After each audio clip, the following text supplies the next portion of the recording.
Are you ready for the best damn radio show on the planet? Man Hour Nation, rise up.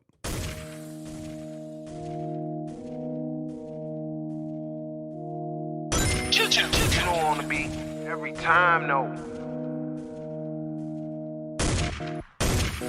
I would like to personally welcome you to Man Hour After Dark. Say that while I bring you the host, Mike, Buck, and Cone. You know who's coming to the stage. Sports talk than what you about to hear right here. I second that. Go.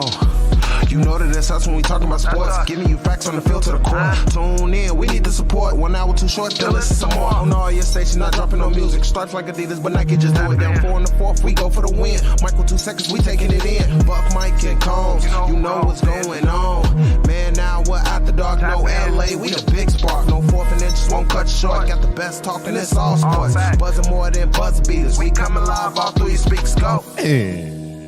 And what is up, Man Hour Nation? Michael Buckhouse here with the Man Hour. Sure to head over to manhourradio.com. Check out the merchandise page. Of course, check out the blog section as well. New blog just dropped over there. Mock Draft 3.0 is all live. Guys, mock drafts are all over the board, but you got the best mock draft right here at manhourradio.com. Welcome to day 21 of the NFL offseason, and things are starting to slow down a little bit. Let's just be honest. This is the kind of the calm before the storm, right before the draft hits, and there's going to be a lot of visits and a lot of things happening. Really not a lot of things happening, but there's going to be some undertows that are might be cure posters that are going to be part of the draft. So let's get into some new news before we start the show right now. Is that the right? Let's do this music today. Coming in for some new news. Man, my voice is all types of crack right now. UA running back DeWayne McBride has visited the Baltimore Ravens. Of course. TC wide receiver Quentin Johnson is set to make a top 30 visit in Baltimore on Thursday as well. That is today. It is today, isn't it? Yeah, no, today's Wednesday. Tomorrow is Thursday. Okay. Virginia wide receiver Devontae Wicks is scheduled to be in Chicago on Thursday as well for a top 30 visit. Texas Tech pass rusher Tyree Wilson, top 30 visit with the Bears as well. Arizona State running back Xavier Valla is scheduled for a top 30 visit for Cincinnati Bengals. This is going to be a theme right here for a little bit here. Dallas Cowboys. TCU wide receiver Quentin Johnson is set to make a Cowboys visit on Tuesday. A very good thing. Liberty outside linebacker Darrell Johnson visited Dallas on Wednesday as well. Green Bay Packers visited with wide receiver Wicks from Virginia. Surprised? No, not at all. Texas Tech pass rusher Tyree Wilson visit with the Texans, visit with the Chiefs. You guys are catching the draft. There's a lot of top 30 draft picks that are visiting with teams. The one thing that has surprised me the most is CJ Stroud visited with the Baltimore Ravens. So keep that in mind when things start to, on draft night, when things start to happen, CJ Stroud has officially visited with the Baltimore Ravens. Does that mean Lamar Jackson is out? Who knows? Who knows?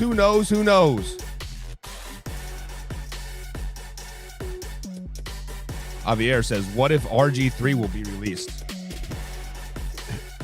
Are you referring to Robert Griffin III? He hasn't played in the NFL for a long time.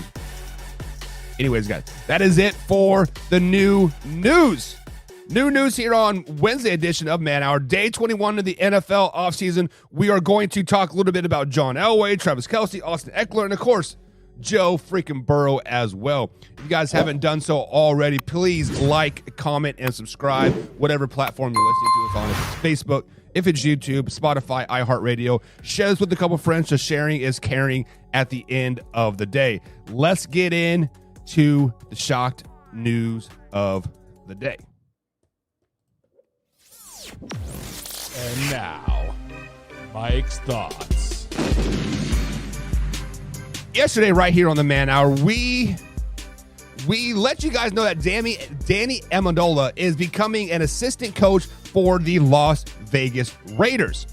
We think they're basically building a Patriots 3.0 over there, or 2.0, whatever kind of version of Patriots that you want to go. Either way, they're basically reconstructing all the glory days in the New England area out there in Las Vegas. But there has been some news that's kind of been popped out a little bit here. As you guys know, Danny Amendola has been linked to HGH and steroid use in the past. So now, as a coach, is he going to bring that into the locker room? Is he going to bring the win by no necessary nonsense to Las Vegas? I will be curious about that, because once a steroid user, always a steroid user, right? Once you're linked with something, no matter if it's good, bad, or indifferent, it's always linked to you, whether it is the truth or not. Clearly, it is the truth, because he was suspended for 6 games, wasn't it? But nonetheless, I will be curious to see if anybody in the Las Vegas gets popped for performance-enhancing drugs here in the next summer, next year. I'd be curious. I'd be curious to see what happens. That's Mike's thoughts.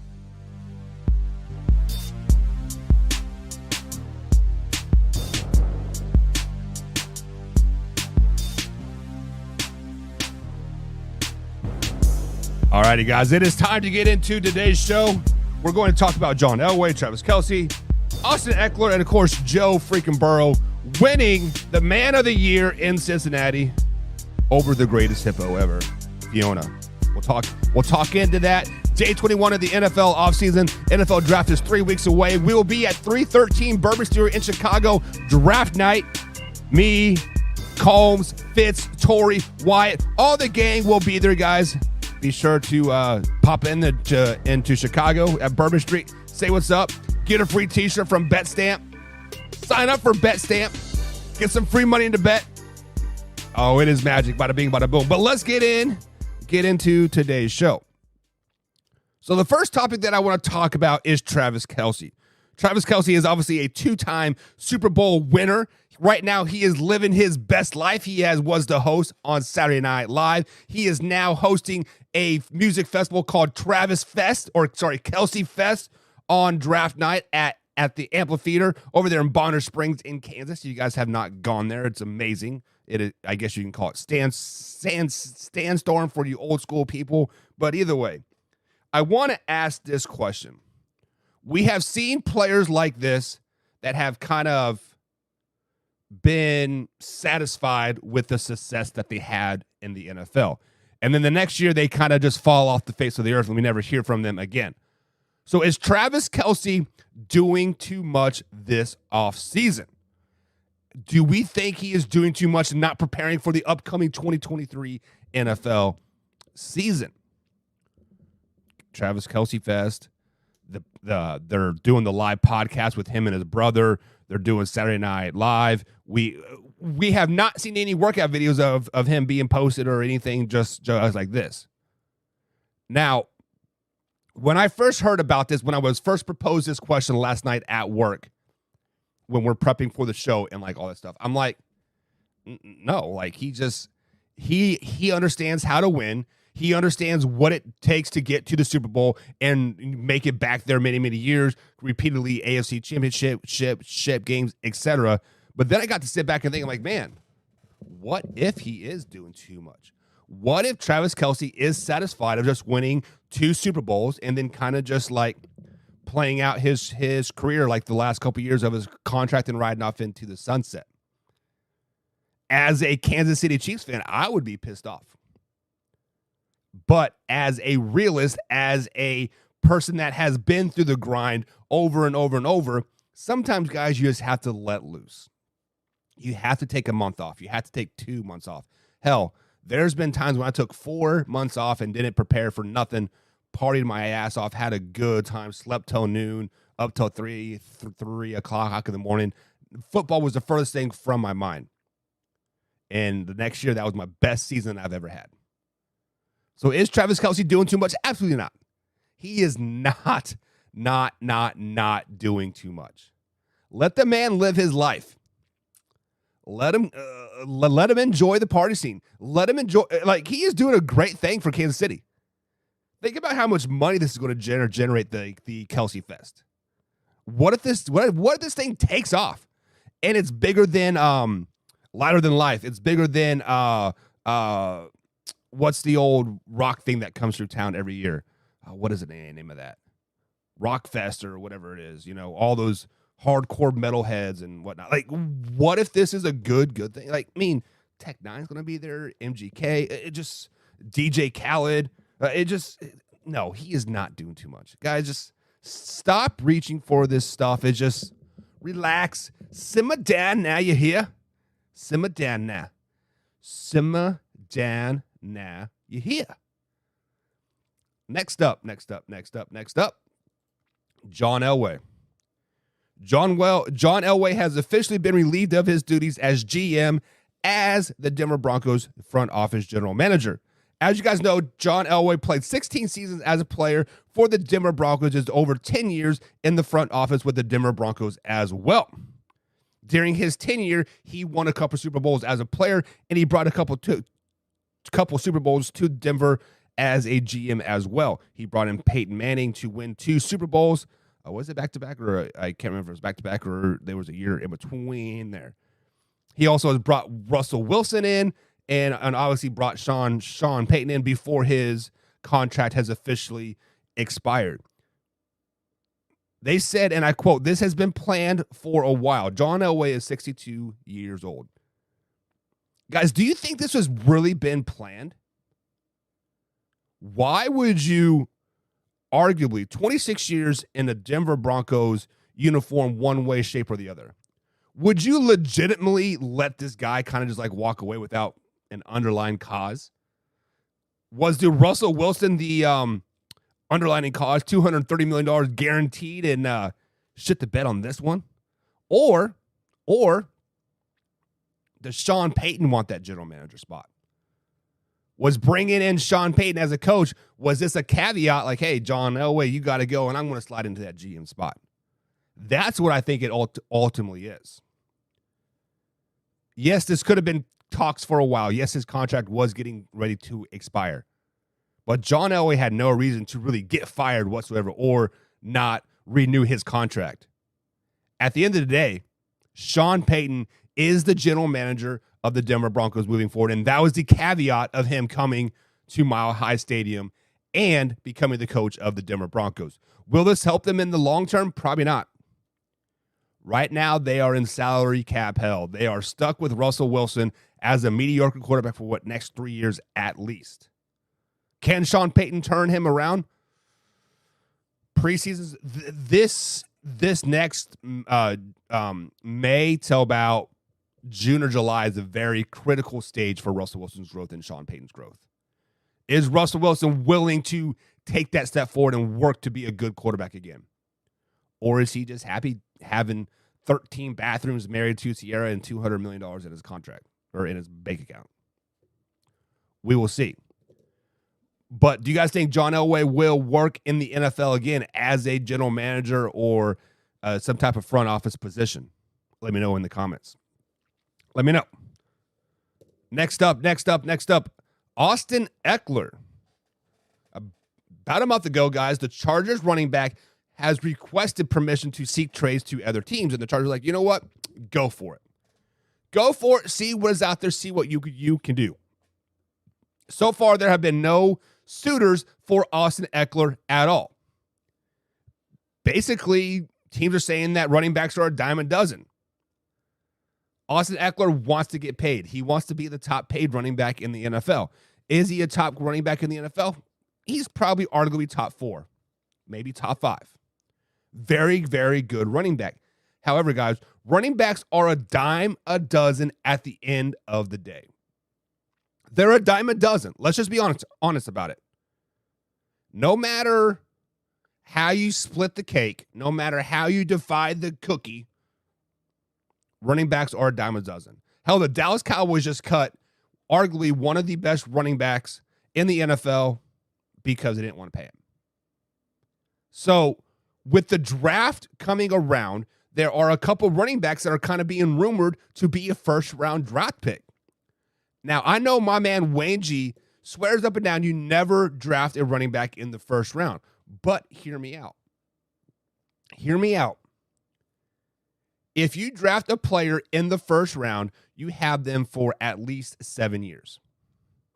Yes, I know a 4-year deal, 5th-year option, franchise tag. That's 7 years. What is the life of a running back?